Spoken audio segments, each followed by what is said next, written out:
innahu min Sulaiman wa innahu bismillahirrahmanirrahim.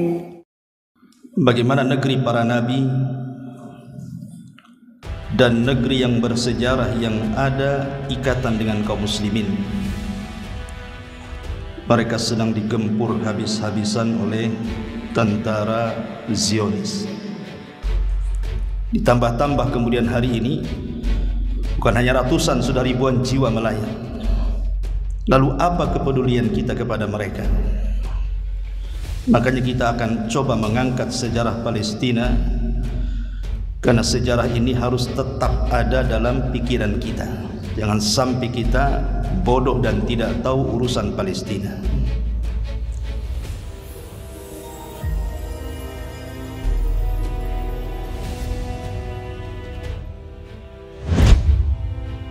Assalamualaikum warahmatullahi wabarakatuh. Tema di malam hari ini kita akan membahas tentang Nastafa di negeri Palestina. Kenapa kita angkat permasalahan ini? Karena hampir satu pekan kita melihat berita bagaimana negeri para nabi dan negeri yang bersejarah yang ada ikatan dengan kaum muslimin, mereka sedang digempur habis-habisan oleh tentara Zionis. Tentu kita tidak katakan Israel, karena Israel itu nama suci dari Israel, dan Israel sendiri adalah nama lain daripada Nabi Allah Ya'qub. Kita katakan Yahudi atau kita katakan Zionis. Ma'asyiral muslimin yang dimuliakan Allah Subhanahu wa taala, penderitaan orang-orang Palestina ini sebenarnya sudah berlalu dari zaman ke zaman. Semenjak orang-orang Yahudi menetap di Palestina yang kemudian mencaplok hampir 85% tanah Palestina. Hanya mungkin sisanya 15% saja tanah Palestina itu. Tapi kalau terus menerus Yahudi kemudian mencaplok tanah sedikit demi sedikit, lama-lama habis. Dan kalau itu terjadi, maka tentu imbasnya adalah pada kaum muslimin, saudara-saudara kita yang ada di sana. Karena sebelum terjadi peristiwa yang sekarang ini juga banyak berita kepada kita tentang penyiksaan, pengeboman, pembunuhan bayi-bayi yang tidak bersalah, wanita-wanita yang tidak bersalah, dan begitu seterusnya, seolah-olah tidak ada hentinya. Ditambah-tambah kemudian hari ini bukan hanya ratusan, sudah ribuan jiwa melayang. Lalu apa kepedulian kita kepada mereka? Makanya kita akan coba mengangkat sejarah Palestina, karena sejarah ini harus tetap ada dalam pikiran kita. Jangan sampai kita bodoh dan tidak tahu urusan Palestina. Ma'asyiral muslimin yang dimuliakan Allah Subhanahu wa taala, sebenarnya sejarah Palestina ini sudah ada sejak zaman dulu, atau boleh dikata mungkin 10.000 tahun yang silam sebelum Masehi, dan sudah diduduki oleh orang-orang Arab. Karena ada dalam buku-buku sejarah penamaan Palestina itu, ada juga yang mengatakan itu nama orang. Dia putra daripada Kan'an, dan Kan'an putra daripada Nuh alaihi salam.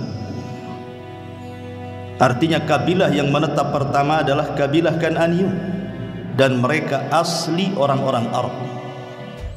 Itu puluhan ribu sebelum Masehi.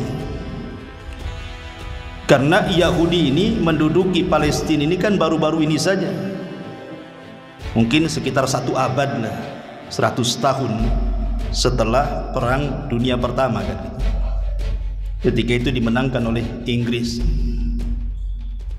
Kemudian Inggris secara sepihak kemudian menjadikan sebagian besar tanah Israel atau tanah Palestina, kemudian didudukkan Yahudi di situ. Dan diperparah setelah Perang Dunia Kedua. Ketika itu Nazi yang memenangkan Jerman, sehingga banyak kemudian orang-orang Yahudi di Eropa yang disembelih. Makanya kemudian mereka pun berbondong-bondong hijrah dari Eropa dan menduduki tanah Palestina. Dan sampai hari ini, ma'asyiral muslimin yang dimuliakan Allah Subhanahu wa taala, sedikit saya punya kasih gambaran bagaimana kemuliaan tanah Palestina. Kita jelaskan secara global. Palestina ini adalah tanah yang diberkahi. Bahkan dia negeri yang didoakan secara khusus oleh Nabi SAW dengan keberkahan dan juga keberuntungan.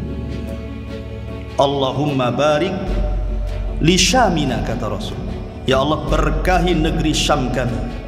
Dan jantung kota negeri Syam itu Palestina. Dan Nabi SAW mengatakan, Tuba, Tuba, beruntunglah orang-orang yang ada di Syam itu. Tuba li Syam.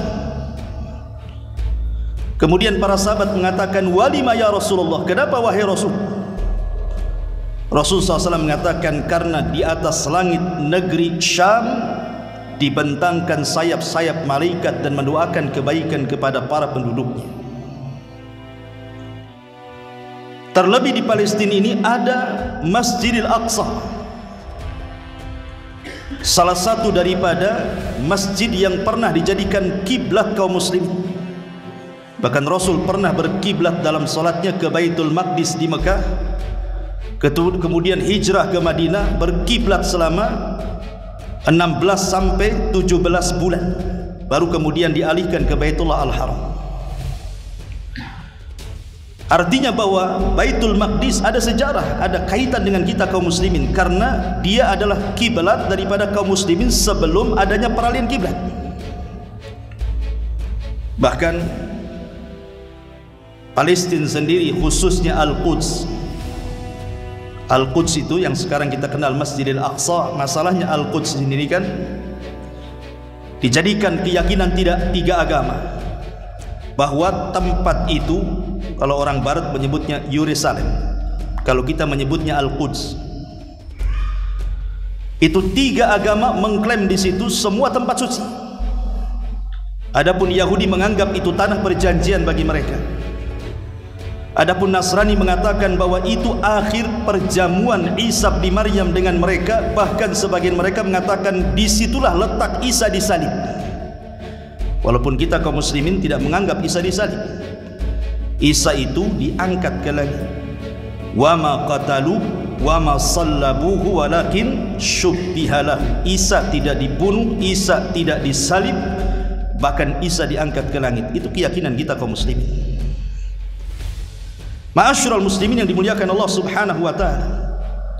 Lah di Al-Quds, di sinilah Masjidil Aqsa, tempat awal dan akhir Rasul melakukan peristiwa spektakuler dalam sejarah, Isra dan Mi'raj. Ketika Rasul SAW naik ke langit, berawal dari Masjidil Aqsa dan berakhir juga di Masjidil Aqsa, kemudian baru kembali ke Mekah. Kemudian juga tempat ini juga Palestina, Nabi SAW pernah mengimami di Baitul Maqdis para nabi.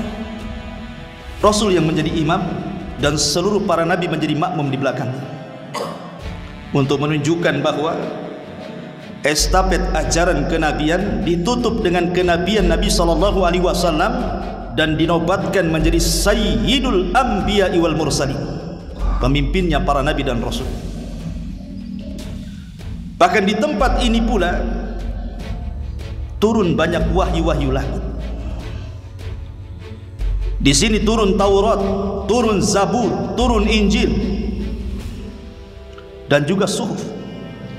Artinya bahwa negeri Palestina itu tempat turunnya wahyu. Di sini juga tinggal Nabi Allah Ayub alaihi salatu wassalam. Mihrabnya Zakaria di sini. Lahirnya Isa bin Maryam, lahirnya Ismail, lahirnya Ishak dan Yakub, bahkan keajaiban Nabi Sulaiman ada di Palestina. Nabi yang ajaib Sulaiman, mampu menundukkan jin dan semua makhluk Allah tundukkan kepada Sulaiman. Keajaiban Sulaiman ada di Palestina. Bahkan kerajaan Daud, ma'ruf kerajaan Daud, dialah nabi pertama yang merangkap sebagai raja Bani Israel. Di mana kerajaannya? Di Palestina. Bahkan Nabi Ibrahim alaihi salatu wassalam dan juga Lut alaihi salam hijrah ke negeri ini, karena Ibrahim kan berasal dari Irak.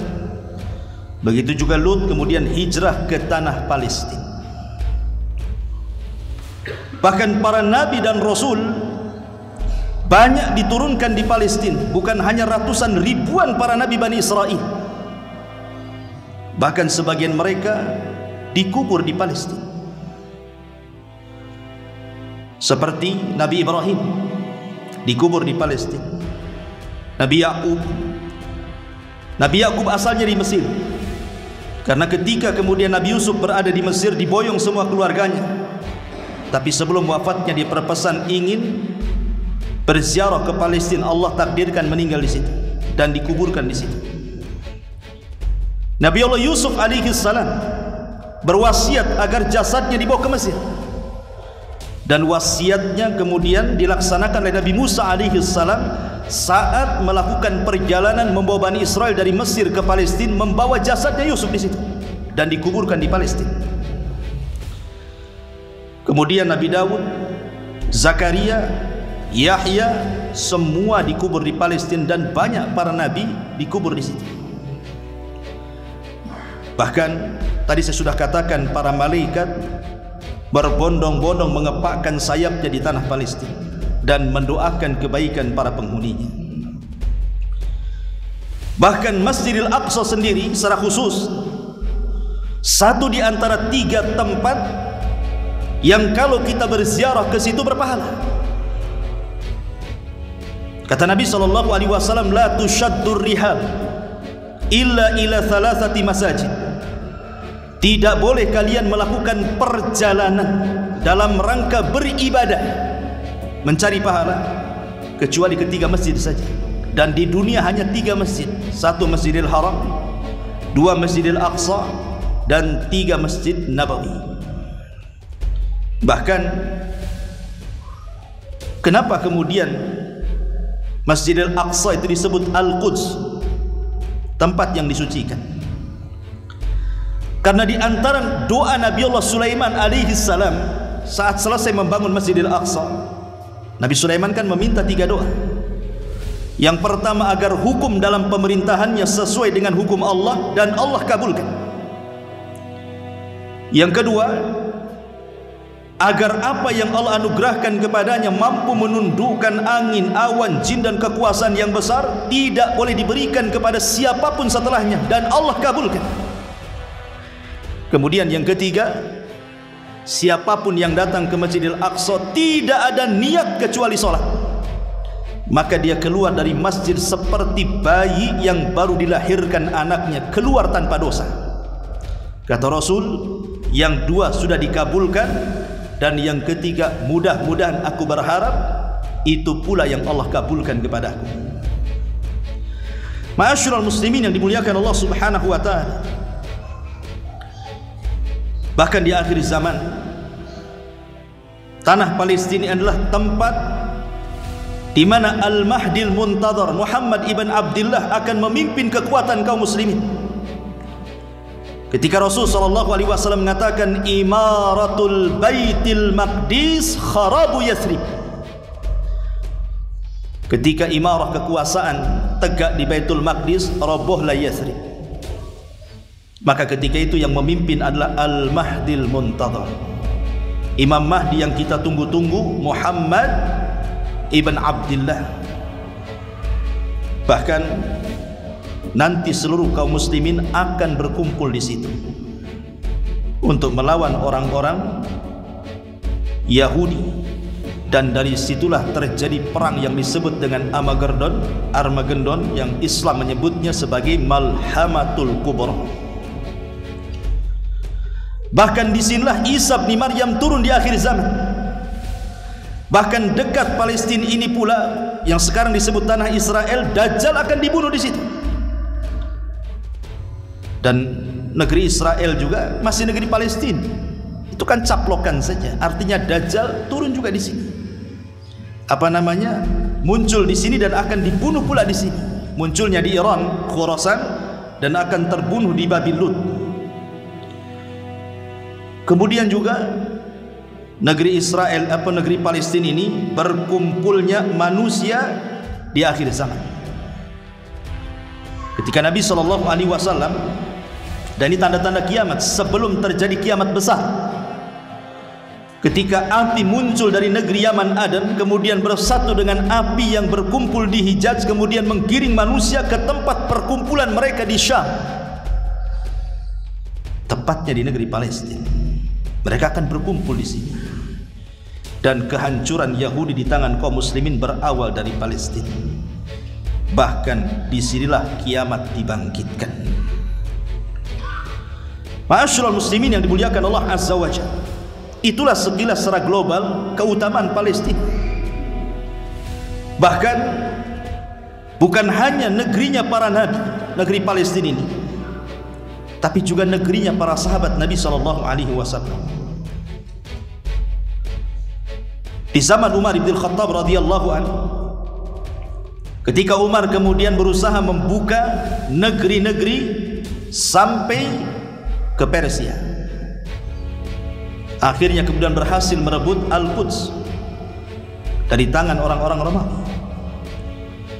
Maka banyak para sahabat yang kemudian setelah itu berbondong-bondong. Umar sendiri yang mengambil kunci Baitul Maqdis.